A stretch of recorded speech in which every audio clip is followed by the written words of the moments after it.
Hey everybody, I am Pavitra Bagh here to teach you biology. So welcome to your own YouTube channel देश की शिक्षा DKS. Guys आज हम लोग बात करने वाले हैं बायोलॉजिकल क्लासिफिकेशन का लेक्चर नंबर 5 और ये किंगडम मोनेरा आज खत्म होगा। हालांकि किंगडम मोनेरा थोड़ा सा बहुत ज्यादा टाइम ले लिया है हम लोगों का, बट कोई बात नहीं, आज ये किंगडम मोनेरा को खत्म करेंगे। राइट, सो आज होगा बेटा लेक्चर नंबर 5। ओके, इसमें हम थोड़ा सा डिस्कस करेंगे पिछला लेक्चर जो हमने किया था और जो न्यूट्रिशन के बारे में हम लोग जो पढ़ रहे थे ऑटोट्रॉपिक न्यूट्रिशन, उसके बारे में थोड़ा सा हम यहाँ पे रिवाइज कर लेंगे। ठीक है, तो चलो स्टार्ट करते हैं बेटा। जब रिवाइज कर रहे हैं तो अच्छे से कर लेते हैं। हमारे पास जो न्यूट्रिशन इन बैक्टीरिया पढ़े हैं, न्यूट्रिशन आपका दो प्रकार के होते हैं। पहला जो है बेटा ऑटोट्रॉपिक, दूसरा जो है आपका हेटेरोट्रॉपिक। उसके बाद जो हम बात करते हैं बेटा ऑटोट्रॉपिक आपका दो प्रकार के होते हैं। एक तो आपका केमो ऑटोट्रॉप्स होते हैं, दूसरा आपका फोटो ऑटोट्रॉप्स होते हैं। Chemo autotrophs and photo autotrophs. देखो केमो ऑटोट्रॉप्स और फोटो ऑटोट्रॉप्स में से दोनों में कुछ डिफरेंस था जो हमने बात किया था। राइट, और उसी तरह से अगर देखा जाए तो फोटो ऑटोट्रॉप्स फिर दो प्रकार के हैं। एक तो ऑक्सीजेनिक है, दूसरा आपका बेटा है एनऑक्सीजेनिक। एक है ऑक्सीजेनिक, दूसरा है आपका एनऑक्सीजेनिक। तो अब जब हम ऑक्सीजेनिक एनऑक्सीजेनिक बात किए थे, क्यों किए थे, उसके बारे में थोड़ा रिवाइज कर लेंगे। ओके, तो पहला हम बात कर लेते हैं केमो ऑटोट्रॉप्स का। केमो ऑटोट्रॉप्स के बारे में जब हम लोग बात करते हैं, यहाँ पे हमें ये बात समझ में आना चाहिए कि किसको हम केमो ऑटोट्रॉप्स कहते हैं। अब देखो सिंपल सा बात है बेटा, केमो ऑटोट्रॉप्स मतलब केमिकल रिएक्शन को यूज करके खाना बनाना, इसको हम कहते हैं केमो ऑटोट्रॉप्स। तो यहाँ पे जो एनर्जी सोर्स होता है, इंपोर्टेंटली जो एनर्जी सोर्स होता है बेटा, that is chemical reaction. Chemical reaction से ऑर्गेनिज्म को, बैक्टीरिया को, किंगडम मोनेरा में जो जो ऑर्गेनिज्म है उनको न्यूट्रिशन मिलता है, सॉरी एनर्जी मिलता है, और उसी एनर्जी को यूज करके वो लोग खाना बना लेते हैं। ठीक है, उसके बाद यहाँ पे होता क्या है, जनरली बेटा ऑक्सीडेशन होता है। किस चीज का? इनऑर्गेनिक सब्सटेंसेस का ऑक्सीडेशन होता है। और इसके बारे में बच्चों हम लोग पढ़ चुके हैं ऑलरेडी प्रीवियस क्लास में, प्रीवियस लेक्चर में, तो उस लेक्चर को जाकर आप लोग देख सकते हो। राइट, ओके, अब हम बात आते हैं बेटा फोटो ऑटोट्रॉप्स में। फोटो ऑटोट्रॉप्स क्या है? सिंपल सा बात है, वहां पे वर्ड है बेटा फोटो। फोटो मतलब लाइट। लाइट कहां से आता है बेटा? सन से। तो सनलाइट का एनर्जी को यूज करके जो ऑर्गेनिज्म खाना बनाता है उसको कहते हैं हम फोटोट्रॉप। तो बैक्टीरिया में भी उस तरह का ऑर्गेनिज्म है, फोटो ऑटोट्रॉप्स है। जैसे कि एक है ऑक्सीजेनिक, दूसरा बेटा एनऑक्सीजेनिक। अब देखो यहाँ पे जो ऑक्सीजेनिक एंड एनऑक्सीजेनिक का जो बात हो रहा है, यहाँ पे जनरली बेटा बाय प्रोडक्ट ऑक्सीजन है या नहीं है, इसके हिसाब से किया जाता है। जहां पे बेटा ऑक्सीजेनिक लिखा है, जेनिक मतलब फॉर्मेशन होता है, बनाना, प्रोडक्शन होता है, तो ऑक्सी लिखा है। ऑक्सीजेनिक मतलब ऑक्सीजन प्रोडक्शन हो रहा होगा। तो जो ऑर्गेनिज्म में बाय प्रोडक्ट आपका ऑक्सीजन बनता है, उस प्रकार का ऑर्गेनिज्म को क्या कहेंगे बेटा? Oxygenic photo autotrophs. और जहां पे बाय प्रोडक्ट ऑक्सीजन नहीं है, by product is not oxygen, तो उसको हम क्या कह देंगे बेटा? एनऑक्सीजेनिक कह देंगे। सिंपल सा बात हो गया। ओके, अब देखो बेटा हमने ये भी बात किया था ऑटोट्रॉप्स के लिए उनको हाइड्रोजन का भी जरूरत पड़ता है, क्योंकि खाना बनाते हैं और खाना जो बनता है, फूड जो बनता है, वो हाइड्रोजन कंपाउंड होते हैं। जैसे कि एग्जांपल ग्लूकोज, तो हाइड्रोजन सोर्स उनको लेना पड़ता है। हाइड्रोजन सोर्स अगर वाटर है तो ऑक्सीजेनिक, और हाइड्रोजन सोर्स अगर अदर देन वाटर है तो एनऑक्सीजेनिक होता है। अब और एक बात भी हम लोग बात करेंगे, बुक में लिखा गया है, एनसीईआरटी में लिखा गया है, कोई भी ऑक्सीजेनिक ऑर्गेनिज्म हो उसके पास chlorophyll a and photosystem 2 present होना कंपलसरी है। ये बात हम लोग कर लिए थे। तो क्लोरोफिल पिगमेंट के हिसाब से जो कि लाइट एनर्जी को कैसे कैप्चर करेगा। फोटोसिस्टम 2 का क्या काम होता है? वो वाटर को ब्रेक डाउन करता है। अगर वाटर को ब्रेक डाउन कर रहा है तो वहां से बेटा ऑक्सीजन रिलीज होता है। तो photosystem 2 and chlorophyll A present होना कंपलसरी। उसका एग्जांपल है सियानोबैक्टीरिया। जितना भी सियानोबैक्टीरिया सारा का सारा ऑक्सीजनिक है। ओके, फिर हम आते हैं बेटा एनऑक्सीजनिक। एनऑक्सीजनिक का एग्जांपल देख लेते हैं, green sulphur bacteria, purple sulphur bacteria, green non sulphur bacteria, purple non sulphur bacteria, these are the example of anoxygenic photoautotrophs. उसके बाद बेटा हम लोग बात करते हैं हेट्रोट्रॉपिक न्यूट्रिशन के बारे में। हेट्रोट्रॉपिक में हम पढ़ते हैं जनरल तीन प्रकार, एक है आपका सैप्रोफाइटिक, दूसरा आपका पैरासाइटिक, तीसरा आपका symbiotic. So there are three types of heterotrophic nutrition. One is your saprophytic, another one is parasitic, and third one is your symbiotic. Third one is your symbiotic. ठीक है, तो अभी हम एक एक करके सारे चीजों को देखेंगे। हेट्रोट्रॉपिक में हम देखेंगे, पहले हेट्रोट्रॉपिक में हम लोग देखेंगे सैप्रोफाइटिक को देखेंगे। पहले हम सैप्रोफाइटिक को देखेंगे। सैप्रोफाइटिक है क्या? सैप्रोफाइटिक एक मतलब क्या बोलते हैं, मतलब एक एक अजीब सा मतलब मजेदार टाइप का एक न्यूट्रिशन कैरी करने वाला एक ऑर्गेनिज्म होते हैं। देखो कैसे होता है सैप्रोफाइटिक जो है। हम देखो नॉर्मली देखो हम लोग जब खाना खाते हैं, हम लोग जब न्यूट्रिशन हमारा लेते हैं, हम तो होलो जो है पहले यहाँ पे थाली में दे दिया जाएगा खाना, आप लोग चावल लोग ऐसे खाओगे, पहले खाना को फूड को उसको हमारे अंदर लेते हैं, उसके बाद हमारे अंदर उस खाने को डाइजेस्ट करते हैं। पर यहाँ पे उल्टा है, पहले खाना को डाइजेस्ट किया जाएगा, खाना कहाँ पे किया जाएगा, बॉडी के बाहर डाइजेस्ट किया जाएगा, बॉडी के बाहर डाइजेस्ट करने के बाद उस खाने को उसको हम अंदर लेंगे, हम नहीं जो सैप्रोफाइटिक होते हैं। मतलब बेटा हम ये कहना चाहते हैं सैप्रोफाइटिक न्यूट्रिशन में बेटा एक्स्ट्रा सेलुलर डाइजेशन होता है। क्या होता है? एक्स्ट्रा सेलुलर डाइजेशन होता है। देखो कैसे होता है, मैं सिंपली बताने की कोशिश करता हूं। मान लो ये आपका एक बैक्टीरिया है, मान लो ये सैप्रोफाइटिक बैक्टीरिया है, और यहाँ पे मान लो सपोज यहाँ पे मान लो फूड पड़ा है, यहाँ पे मान लो ये फूड है, सपोज दिस इज फूड। तो ये सैप्रोफाइटिक जो ऑर्गेनिज्म है, ये बैक्टीरिया क्या करेगा, कुछ केमिकल रिलीज करेगा।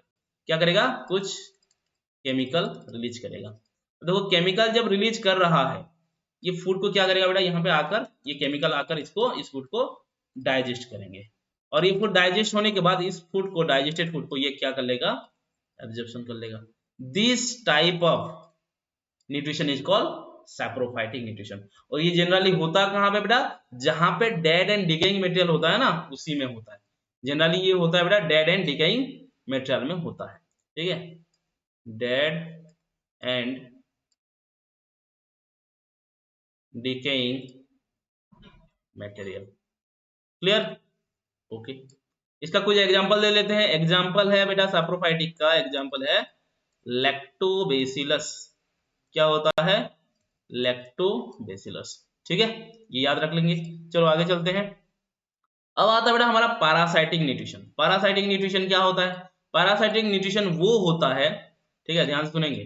पैरासाइटिक न्यूट्रिशन वो होता है जो दूसरे के बॉडी से एनर्जी लेगा और खाना बनाएगा, ठीक है। कैसे? मतलब मान लो पैरासाइटिक, जैसे कि अब मैं बता दूं आप लोगों को, जस्ट अ मिनट गाइस।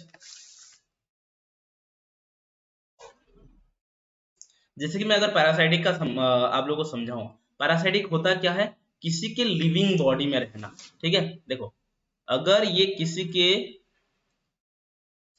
के लिविंग बॉडी में रह रहा है, ठीक है, अगर लिविंग बॉडी के अंदर रह रहा है और उसी लिविंग बॉडी का एनर्जी को यूज कर रहा है, उसी लिविंग बॉडी का फूड को ऊपर डिपेंड कर रहा है, तो उस प्रकार का ऑर्गेनिज्म को कहते हैं हम पैरासाइट, ठीक है, लिविंग बॉडी के ऊपर डिपेंड होना।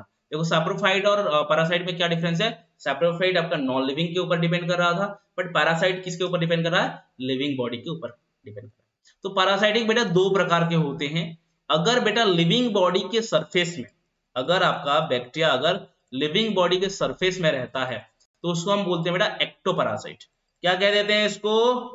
एक्टोपैरासाइट कह देंगे। उसके बाद बेटा अगर लिविंग बॉडी के अंदर है, इनसाइड द बॉडी है, अगर इनसाइड द बॉडी है, उसको कहेंगे हम endoparasite. So there are two type of parasite, one is your ectoparasite, another one is your endoparasite। Endoparasite हो गया बेटा इनसाइड द बॉडी, और एक्टोपैरासाइट हो गया सरफेस ऑफ द बॉडी। जैसे कि एग्जांपल मैं दे दूं आपका, पैरासाइटिक न्यूट्रिशन जो मतलब करते हैं जनरली, पैरासाइटिक जो न्यूट्रिशन करते हैं, जो बैक्टीरिया वगैरह हमें डिजीज करते हैं।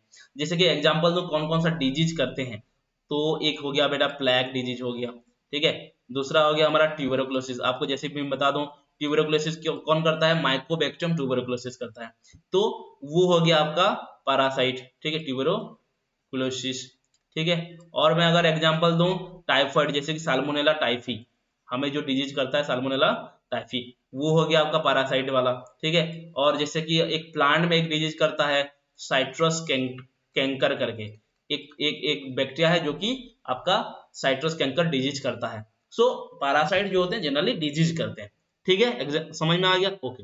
अब हम आते हैं बेटा last type of heterotrophic nutrition, that is symbiotic nutrition. Symbiotic nutrition होता क्या है? किसी के साथ मिलकर अगर न्यूट्रिशन लिया जा रहा है, किसी के साथ अगर मिलकर न्यूट्रिशन, मतलब ऐसा है, मान लो एक प्लांट है, ठीक है, एग्जांपल ही दे देते हैं डायरेक्ट, ये प्लांट है और प्लांट का रूट है, मान लो ये दिस इज रूट। तो इसी रूट में बेटा कुछ बैक्टीरिया क्या करते हैं, रह जाते हैं, इसी रूट में कुछ बैक्टीरिया ऐसे रह जाएंगे, ठीक है, एग्जांपल दे रहा हूं, ठीक है। तो ये बैक्टीरिया बेटा क्या किया, ये बैक्टीरिया क्या करेगा, यहाँ से आपका मिट्टी से, सॉइल से मिनरल्स लेकर, मिट्टी से मिनरल्स लेकर ये किसको देगा, प्लांट को देगा, और प्लांट क्या करेगा, इसको फूड देगा, बैक्टीरिया को क्या देगा बेटा, फूड एंड रहने के लिए जगह मतलब शेल्टर देगा।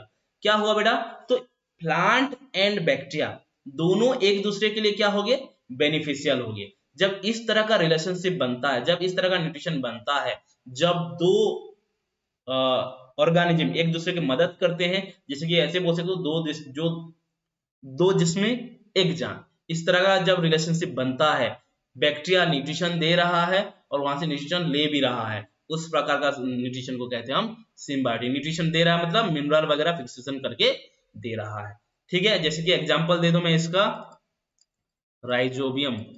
राइजोबियम जो है बेटा ये आपका नाइट्रोजन फिक्सेशन करने में मदद करता है, और ये लेगुमिनस प्लांट में मिलता है, ठीक है। कहां पे मिल जाता है आपका, leguminous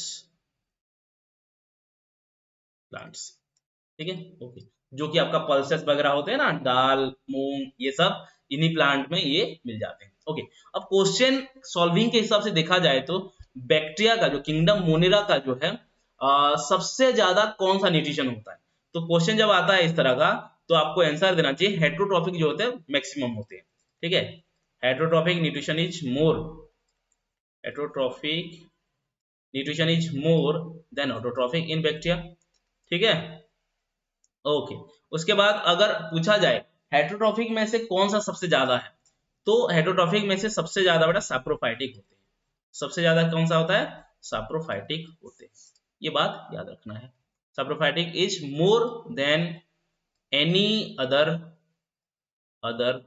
group of organism, clear है, ये नीट में आता है ये क्वेश्चन, तो इसको हम इजीली सॉल्व कर लेंगे, ठीक है, ओके। चलो आगे चलते हैं बेटा, चलो आगे चलते हैं, ओके। लुक, तो हमने क्या क्या पढ़ा, थोड़ा सा और एक बार अच्छे से रिवाइज कर लेंगे, ठीक है, रिवाइज कर लेते हैं। ऑटोट्रॉफिक बैक्टीरिया बेटा हमारे पास क्या है, तीन प्रकार है, केमोसिंथेटिक, एक है आपका फोटो ऑटोट्रॉफिक जिसमें आपका आते हैं ऑक्सीजेनिक, तीसरा आता है आपका एनऑक्सीजेनिक। तो इसका एग्जांपल डायरेक्ट हम लोग बात करेंगे जहां से क्वेश्चन आपका डायरेक्टली बनता है। केमो ऑटोट्रॉफिक में बेटा आएगा नाइट्रोसोमोनास, नाइट्रोजन फिक्सेशन करेगा, नाइट्रोकोकस, नाइट्रोबैक्टर, नाइट्रोसिस्टिक, ये चारों के चारों क्या करते हैं, नाइट्रोजन फिक्सेशन में मदद करते हैं। ठीक उसी तरह बेटा ऑक्सीजनिक में क्या आएगा, सियानोबैक्टीरिया, चार प्रकार का सियानोबैक्टीरिया, उसका नाम याद कर लो, नोस्टक, एनावेना, स्पिरुलिना एंड ओसिलाटोरिया। ओसिलाटोरिया बेटा आपका इसी चैप्टर में नहीं आएगा, आपका 12th में एक चैप्टर है वहां से ओसिलाटोरिया है जो कि सियानोबैक्टीरिया का एग्जांपल है, यहाँ पे हम लोग याद कर लेंगे। एनऑक्सीजनिक बेटा चार एग्जांपल है, green sulphur bacteria, purple sulphur bacteria, green non sulphur bacteria and purple non sulphur bacteria. तो ये हो गया एग्जांपल ऑटोट्रॉफिक बैक्टीरिया का। फिर हम लोग देखेंगे बेटा हेटरोट्रॉफिक बैक्टीरिया का एग्जांपल देख लेंगे, चलो देख लेते हैं। हेटरोट्रॉफिक बैक्टीरिया में कौन कौन आ रहे हैं बेटा, हेटरोट्रॉफिक में आ रहे हैं, जस्ट मिनट, हेटरोट्रॉफिक बैक्टीरिया में तीन प्रकार आ रहे हैं, एक तो सैप्रोफाइटिक, दूसरा है आपका पैरासाइटिक, तीसरा आपका ये एस होना चाहिए, CIT SIT होना चाहिए, okay, parasitic, and third one जो सिम्बायोटिक। तो सैप्रोफाइटिक का एग्जांपल क्या है, लैक्टोबैसिलस ले लो, स्ट्रेप्टोमाइसिस ले लो, ठीक है। आपका पैरासाइटिक कौन है बेटा, माइकोबैक्टीरियम, निमोकोकस, ट्यूबरकुलोसिस। सिम्बायोटिक में दो एग्जांपल याद कर लो, राइजोबियम एंड एजोस्पिरिलम, ठीक है। तो हेटरोट्रॉपिक एंड ऑटोट्रॉपिक का हमने क्या कर दिया, एक फ्लो चार्ट करके स्कीमेटिकली हमने क्या कर लिया, एग्जांपल लिख लिया, ठीक है। आगे चलते हैं, ठीक है, ये हो गया आपका हेटरोट्रॉपिक बैक्टीरिया का, ठीक है। अब हम बात करें लास्ट जो फाइनल पार्ट बचा है इस चैप्टर का, मतलब इस किंगडम मोनेरा का, उसको कर लेते हैं। ये पूरा का पूरा बेटा आपका एनसीईआरटी बेस्ड है, कौन से बेस्ड है ये, दिस इज एनसीईआरटी बेस्ड, पूरा का पूरा एनसीईआरटी बेस्ड है, ठीक है। और ये एनसीईआरटी आपको पढ़ना पड़ेगा, चलो ठीक है। तो मोनेरा का क्लासिफिकेशन अगर करोगे आप, किंगडम मोनेरा में देखोगे दो प्रकार का आपको क्लासिफिकेशन दिख जाएगा, एक आपको आर्की बैक्टीरिया, दूसरा आपका यू बैक्टीरिया।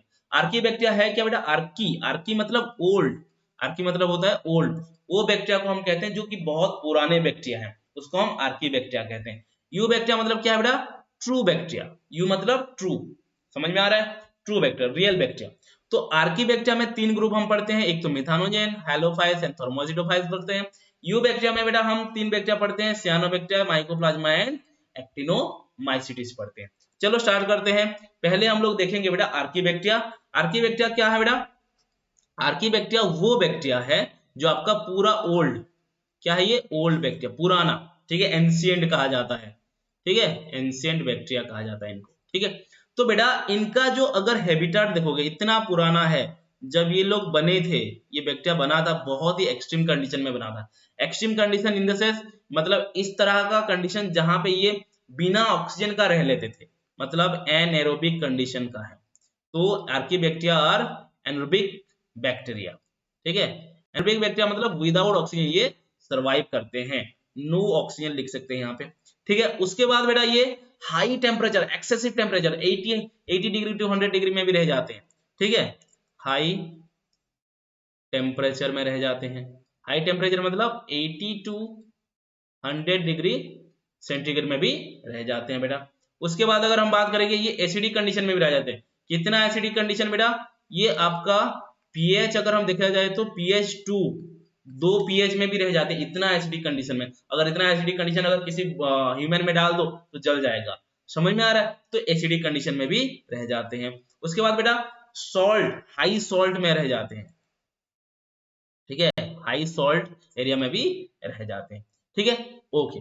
तो अब आते हैं बेटा टाइप्स ऑफ आर्कीबैक्टीरिया। एक एक बात बता देता हूं आप लोगों को, ठीक है, एक बात बता देता हूं। आर्कीबैक्टीरिया, ठीक है, आर्कीबैक्टीरिया, आर्कीबैक्टीरिया एंड अगर यूबैक्टीरिया का मैं डिफरेंस बताऊं आपको, यूबैक्टीरिया क्या डिफरेंस है इनका? अगर डिफरेंस है तो इनकी सेल वॉल में डिफरेंस है बेटा। सेल वॉल में कौन सा डिफरेंस है? इसके सेल वॉल में, इसके सेल वॉल में, आर्कीबैक्टीरिया के सेल वॉल में बेटा आपका म्यूरेन होता है। क्या होता है? म्यूरेन होता है। और यूबैक्टीरिया के पास आपका पेप्टिडोग्लाइकन होता है, पेप्टिडोग्लाइकन। अब देखो इसका जो म्यूरेन है इसको स्यूडो म्यूरेन कहा जाता है, स्यूडो म्यूरेन कहा जाता है। और ये स्यूडो म्यूरेन बहुत ही मतलब स्ट्रांग होता है, जो कि एक्सट्रीम कंडीशन में आराम से जी सकता है। क्लियर है इतना बातें? ओके। अब बात करेंगे हम टाइप्स ऑफ आर्कीबैक्टीरिया में। टाइप्स ऑफ आर्कीबैक्टीरिया जब पढ़ रहे हैं, पहला देखेंगे हम बेटा मिथानोजेन। नाम है मिथानोजेन। जेन मतलब, जेनिक मतलब प्रोडक्शन। मैं बायोलॉजिकल का एक वर्ड यूज कर देता हूं यहाँ पे, जेन। जहां पे भी जेन लिखा होगा समझ जाना ये प्रोडक्शन का बात कर रहा है, ठीक है। तो यहाँ पे लिखा है क्या बेटा? मिथानोजेन। क्या लिखे हम लोग? मिथानोजेन लिखे हैं, राइट।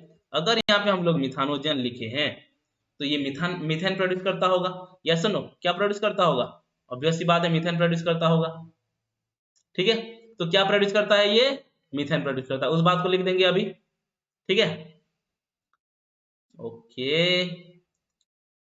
और ये मिथानोजेन जो है बेटा, ध्यान से सुनेंगे,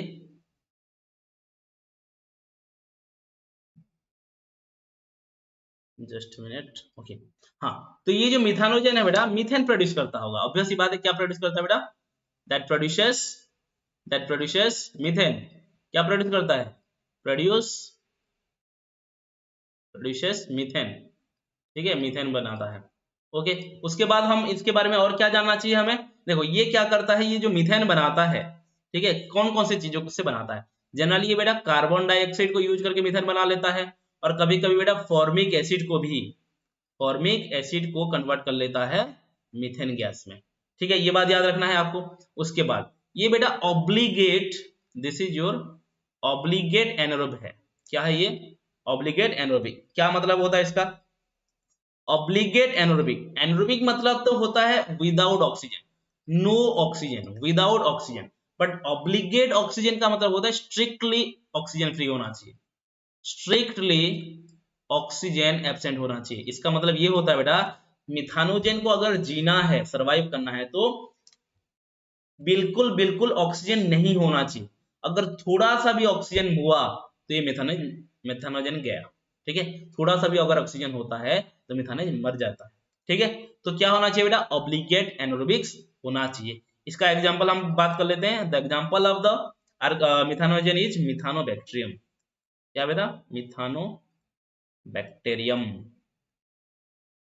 मिथानोबैक्टीरियम। ठीक है, ओके। अब ये सब मिलते कहाँ पे, इनका लोकेशन और हैबिटाट कहाँ पे? अगर हैबिटाट का मैं बात करूं तो हैबिटाट बेटा इनका है मर्सी एरिया में, जहाँ पे पानी, मिट्टी, कीचड़ इस तरह का एरिया में रह जाते हैं, मर्सी एरिया हो गया। और कहाँ पे मिल सकते हैं बेटा ये? रूमिनेंट्स, रूमिनेंट्स डोमेन, मतलब जो लोग जो जो ऑर्गेनिज्म बेटा आपका चरते हैं, ग्रासेस खाते हैं, जैसे काउज हो गया, बफालोज हो गया, उनके स्टोमक में मिल जाता है, इसलिए तो उनको काउ डोंग में भी मिल जाता है। ये रूमिनेंट्स जो हमारे स्टोमक में मिलता है, उसी के वजह से इनके जो काउ डोंग मिलता है, जो डोंग गोबर, उसी में भी मिथानोजन मिल जाते हैं। So found in cow dung also. ठीक है, ये बातें याद रखेंगे। ओके, तो इसके बाद हम लोग बेटा मिथानोजन के ये बारे में हो गया, उसके बारे में हेलोफाइल्स के बारे में बात करेंगे, हेलोफिल्स क्या होता है। ठीक है, चलो हेलोफाइल्स बात कर लेते हैं। ओके, हेलोफाइल्स वो है बेटा जो कि हाई सॉल्टी एरिया में रहते हैं। कहाँ पे रहते हैं ये? हाई सॉल्टी एरिया में रह जाते हैं। चलो लिख देते हैं, high, survive in high salt concentration. सोचो बेटा, आपको अगर मतलब हाई सॉल्ट कंसेंट्रेशन में डुबा दिया जाए, सॉल्ट के, नींबू पानी नहीं बोल रहे हम, नमक का पानी, नमक के पानी में अगर आपको डुबा दिया जाए तो क्या होगा, सोचो, इमेजिन करो। बट स्टिल ये हेलोफाइल जो होते हैं उतने खतरनाक मतलब सॉल्ट कंसेंट्रेशन के अंदर भी रह जाते हैं। ठीक है, okay. 2 to 5 molar salt concentration में भी सरवाइव कर जाते हैं। 2 to 5 मोलर सॉल्ट कंसेंट्रेशन। अब आप लोग केमिस्ट्री के बच्चे हो, काउंट कर लो, है ना, मतलब कैलकुलेट कर लो, 2 to 5 मोलर कितना होता है। ओके, देन आते हैं बेटा थर्मो एसिडोफाइल। थर्मो मतलब बेटा टेम्परेचर, थर्मो मतलब क्या होता है? टेम्परेचर। और टेम्परेचर यहाँ पे जब बात करें कितना होता है बेटा? 80 डिग्री टू 100 डिग्री सेंटीग्रेड, इतना टेम्परेचर में भी ये सर्वाइव कर लेते हैं। मान लो अगर हम लोग अगर 100 डिग्री सेंटीग्रेड में रहेंगे, क्या होगा सोच लो। जबकि हमारे अभी धूप का सीजन, समर सीजन चल रहा है, 40-42 डिग्री आ रहा है, हम रह नहीं पा रहे हैं, एसी चाहिए होता है हमें। बट ये बैक्टीरिया जो है 80 डिग्री टू 100 डिग्री सेंटीग्रेड में भी सर्वाइव कर जाते हैं। ओके, समझ में आ रहा है क्या बोल रहे हैं? चलो चलो आगे चलते हैं। ठीक है, आगे चलते हैं। ओके, अब देखो थर्मो एसिडोफाइल, इतना बात समझ में आ गया। चलो, तो और यहाँ पे जो एसिडोफाइल लिखा है, एसिडोफाइल, एसिडो मतलब लो पीएच, बहुत लो पीएच में भी ये रह जाते हैं। लो पीएच, जैसे कि पीएच का अगर मैं बोलूं 2 पीएच। एक एग्जांपल देते हैं, एक एग्जांपल है बैक्टीरिया का थर्मस एक्वाटिकस। ये बेटा आपके 12th में ये एग्जांपल दिया है, इसलिए मैं यहाँ पे दे रहा हूँ। थर्मस एक्वाटिकस, थर्मस एक्वाटिकस एक ऐसा बैक्टीरिया है जहाँ पे लावा वगैरह, जो फायर वगैरह, लावा का जो ऐसे पहाड़ वहाड़ जलता रहता है, पिघलता रहता है, उसी एरिया में ये थर्मस एक्वाटिकस मिलता है। हमें एक प्रोसेस के लिए चाहिए होता है इस बैक्टीरिया का। इस बैक्टीरिया से हम एक एंजाइम बनाते हैं जिसको हम कहते हैं टैक पॉलीमरेज। क्या बनाते हैं इसको? Taq polymerase. टैक पॉलीमरेज वो एंजाइम है जो कि थर्मोस्टेबल एंजाइम है। थर्मोस्टेबल मतलब ये एंजाइम जो है हाई टेम्परेचर में काम कर पाएगा, हाई टेम्परेचर में ये काम कर पाएगा। क्यों हाई टेम्परेचर में काम कर पाएगा? क्योंकि ये थर्मस एक्वाटिकस से एक्सट्रैक्ट किया गया। और हमें ऐसा एंजाइम कब चाहिए होता है? देखो अभी आपका कोरोना चल रहा है ना, कोरोना पीरियड में एक टेस्ट कराते हो, कोरोना का टेस्ट करने के लिए पॉजिटिव है कि नेगेटिव है, एक रियल टाइम जो आपका आरटीपीसीआर एक प्रोसेस है, एक मेथड है आरटीपीसीआर करके, उसमें जब आप टेस्ट करते हो तो ये एंजाइम का जरूरत होता है। पीसीआर एक ऐसा प्रोसेस है, पॉलीमेरेज चेन रिएक्शन कहते हैं उसको, जो जेनेटिक लेवल में उसका डिस्कशन होता है, उसका प्रोसेस होता है। उस प्रोसेस में हम थर्मस एक्वाटिकस से टैग पॉलीमरेज एंजाइम का जरूरत होता है। ठीक है, पढ़ेंगे आगे जाकर पढ़ेंगे। ठीक है, ओके, ये हो गया बेटा थर्मो एसिडोफाइल। ठीक है, चलो, ऐसा क्या होता है इनमें, थर्मो एसिडोफाइल में क्या होता है? इनके जो प्लाज्मा मेम्ब्रेन है, प्लाज्मा मेम्ब्रेन में बेटा आपका ब्रांच चेन लिपिड होता है। क्या होता है? ब्रांच चेन लिपिड होता है। कहाँ पे बेटा? इनके प्लाज्मा मेम्ब्रेन के अंदर। ठीक है, क्लियर? आगे चलो, अब हम बात करेंगे यू बैक्टीरिया के बारे में। अब हम बात करेंगे बेटा यू बैक्टीरिया, और यू बैक्टीरिया का सबसे पहले हम देखेंगे सियानो बैक्टीरिया के बारे में। किसके बारे में हम लोग बात करेंगे बेटा? सियानो बैक्टीरिया। अब सियानो बैक्टीरिया के बारे में जब हम लोग बात कर रहे हैं, सियानो बैक्टीरिया को हम क्या कहते हैं बेटा? सियानो बैक्टीरिया को हम कहते हैं, एक मिनट, हैबिटेट पढ़ाने से पहले स्टार्टिंग से ही हैबिटेट, हाँ चलो, हैबिटेट ही है। सियानो बैक्टीरिया का जो पुराना नाम है ब्लू ग्रीन अल्जी, ये पुराना नाम है बेटा, ब्लू ग्रीन algae कहते हैं इसको, ठीक है। ये ओल्ड नेम है और इसको शॉर्ट फॉर्म में BGA भी लिख सकते हो, this is your old name, right. Okay, पहले देखते हैं हैबिटेट कहाँ पे मिलता है।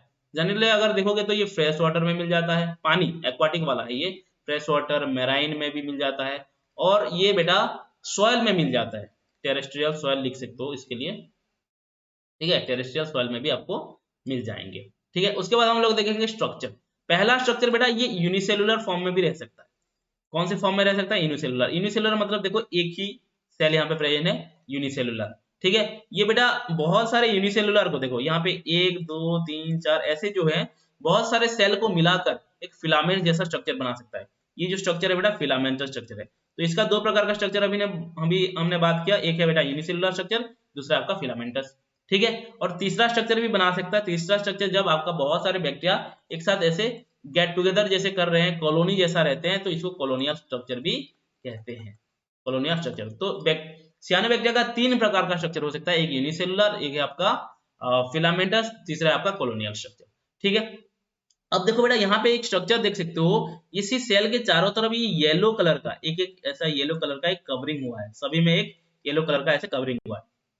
ये जो कवरिंग है ये एक्चुअली इसका प्रोटेक्टिव लेयर है, ये एक्चुअली इसका प्रोटेक्टिव लेयर है। इसका नाम बता देते हैं, इसका नाम है बेटा म्यूसिलेज, इसको हम कहते हैं म्यूसिलेज। ये म्यूसिलेज लेयर क्या करता है, इसको प्रोटेक्ट करता है सियानोबैक्टीरिया को, ठीक है। अब आते हैं बेटा सेल के डिटेल के बारे में बात करते हैं, सेल डिटेल थोड़ा सा बात कर लेते हैं।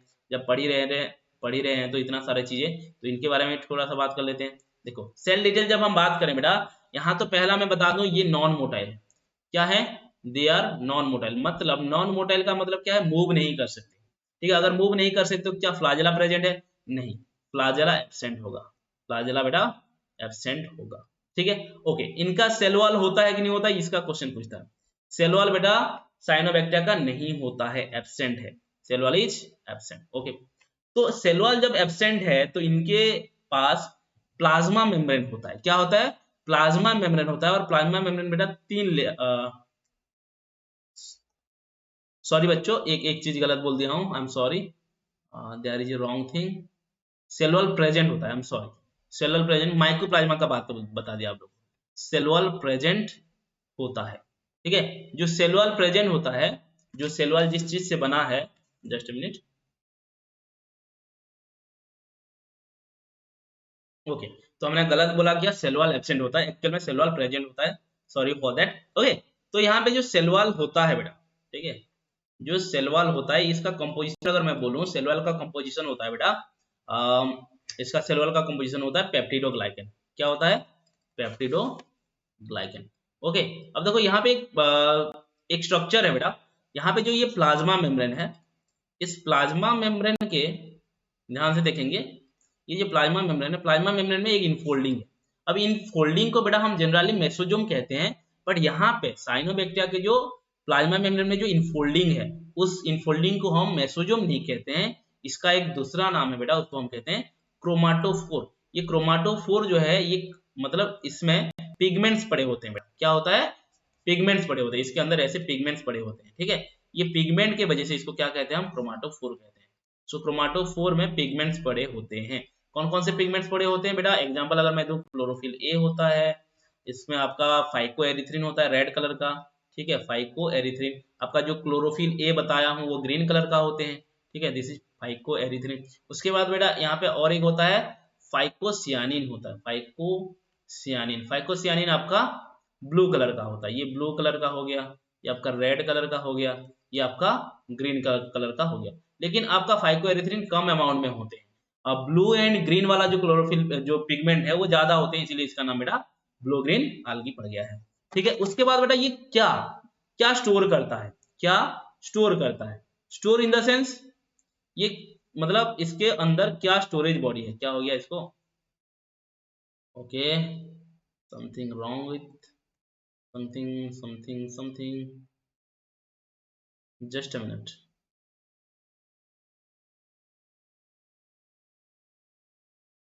लेट इट, ये रह गया है, चलो इसको छोड़ो, आगे चलते हैं, चलो, ठीक है। इसमें जो स्टोरेज है, मतलब क्या चीज स्टोरेज होता है, मतलब स्टोरेज बॉडी क्या है, इसमें बेटा स्टार्च होता है। उस स्टार्च को हम कहते हैं सियानोफाइसिन, सियानोफाइसिन, साइनोफाइसिन स्टार्च, क्या कहते हैं इसको, साइनोफाइसिन स्टार्च। ओके, इसमें बेटा गैस वैक्यूल्स भी होते हैं, ये क्वेश्चन आता है बेटा, ये इंपॉर्टेंट है, बैक्टीरिया में क्या गैस वैक्यूल्स होते हैं, तो आपका आंसर होना चाहिए गैस वैक्यूल होते हैं। ठीक है, और क्या बात है बेटा, इनमें एक पर्टिकुलर स्ट्रक्चर होता है हेटेरोसिस्ट करके, क्या होता है बेटा, हेटेरोसिस्ट करके, ये हेटेरोसिस्ट के बारे में हम भी बात करेंगे। ठीक है, हेटेरोसिस्ट होता क्या है, एक स्पेशल फीचर है ये। ठीक है, आपका साइनोबैक्टीरिया का एक स्पेशल फीचर है कि इसके पास आपका क्या होता है बेटा, हेटेरोसिस्ट होता है। अब हेटेरोसिस्ट कैसे प्रेजेंट होता है, देखो क्या होता है हम बताते हैं। बेटा क्या होता है, जनरली हमारा तो साइनोबैक्टीरिया फोटोसिंथेसिस कर रहा है, क्या कर रहा है बेटा, फोटोसिंथेसिस कर रहा है। तो फोटोसिंथेसिस जब कर रहा है, इसमें ऑक्सीजन का जरूरत हो रहा होगा, बट कभी कभी बेटा क्या होता है, नाइट्रोजन का डेफिशिएंसी होता है, नाइट्रोजन का डेफिशिएंसी होता है जब नाइट्रोजन एब्सेंट होता है। ठीक है, उस टाइम में जब आपका साइनोबैक्टीरिया को नाइट्रोजन नहीं मिलता है, तो ये क्या करता है बेटा, ये प्लाज्मा मेम्ब्रेन अपना सेल वॉल को ऐसे थिक कर लेता है, क्या कर लेता है, ऐसे थिक कर लेता है, थिक करके यहाँ पे एक स्पेशल स्ट्रक्चर बना लेता है। कब बनाता है, जब आपका नाइट्रोजन एब्सेंट रहता है, उस टाइम में थिक बना के बेटा, ठीक है, यहाँ पे एक स्ट्रक्चर बना देता है, स्पेशल स्ट्रक्चर। इस स्पेशल स्ट्रक्चर को कहते हैं हम हेटेरोसिस्ट, क्या कहते हैं इसको, हेटेरोसिस्ट कहते हैं। अब देखो हेटेरोसिस्ट का क्या काम होता है, नाइट्रोजन एब्सेंट है तो ये नाइट्रोजन फिक्सेशन करना स्टार्ट कर देता है, क्या करता है बेटा, नाइट्रोजन फिक्सेशन स्टार्ट कर देता है। अब देखो नाइट्रोजन फिक्सेशन कैसे होता है, ये हेटेरोसिस्ट के पास एक काबिलियत है कि ये एक एंजाइम बना सकता है, वो एंजाइम का नाम है नाइट्रोजिनेज, नाइट्रोजिनेज, और यही नाइट्रोजिनेज एंजाइम बेटा नाइट्रोजन फिक्सेशन में काम करता है। ओके, अब देखो ये नाइट्रोजनेज का एक इंपॉर्टेंट बात बता देता हूं आप लोग को, ये हेड करता है ऑक्सीजन को, इट हेड्स ऑक्सीजन। अगर ऑक्सीजन प्रेजेंट रहा तो नाइट्रोजनेज नहीं बनेगा, तो जब ऑक्सीजन आपका कम होगा, जब आपका नाइट्रोजन कम होगा, तभी आपका एक स्पेशल स्ट्रक्चर बनेगा, उसको हम कहेंगे heterocyst, and that heterocyst fix the nitrogen. ठीक है, क्लियर है बेटा, ओके। चलो आगे चलते हैं, ये हो गया हमारा सियानोबैक्टीरिया। अब हम आते हैं सियानोबैक्टीरिया का एग्जांपल। एग्जांपल तो हम बार बार एग्जांपल करे ही जा रहे हैं बेटा। देखो एग्जांपल क्या है आपका, यही चारों एग्जांपल याद हो जाना चाहिए आपको, नॉस्टॉक, अनाबेना, स्पिरुलिना, ऑसिलेटोरिया। ठीक है, अब देखो ये चारों का चारों बेटा क्या करते हैं, नाइट्रोजन फिक्सेशन करते हैं। क्या करते हैं, कुछ आपका फ्री लिविंग होकर नाइट्रोजन फिक्सेशन करते हैं, और कुछ सिम्बायोटिक रिलेशन शो करके नाइट्रोजन फिक्सेशन करते हैं।